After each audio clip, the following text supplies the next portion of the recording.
Hey guys, Todd with Vapor Honing Technologies. What we want to do today is show you the difference between running a dust collector and not running a dust collector and how it affects the way you can see inside the machine. So right now the dust collector is disconnected and we're going to go ahead and blast the part that we have in there and show you how it affects the visibility. So let's check this out.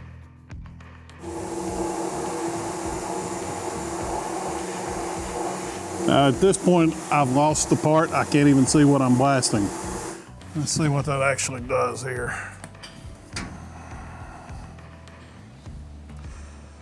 This is why we recommend a dust collector on all of our machines. The purpose of the dust collector is to pull or evacuate the media that's being blasted.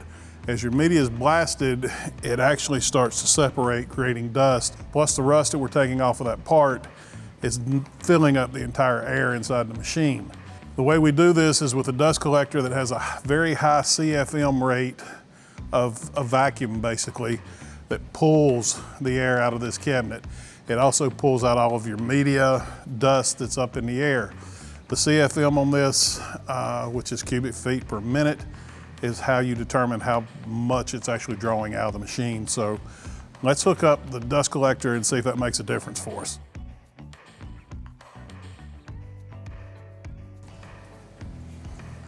Evacuate some of the dust that's still in there.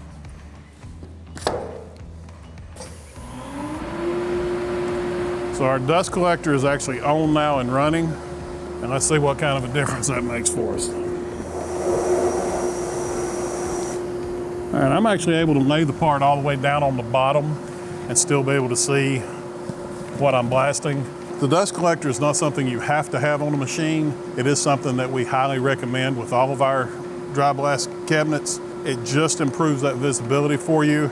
And if you add the reclaimer to it, you're basically recycling the good media and getting rid of the bad media or the media that's broken down. If you have questions or comments, give me a call. Phone number is 828-202-5563.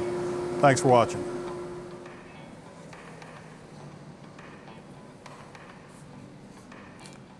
Way less dust in here now than what we had before.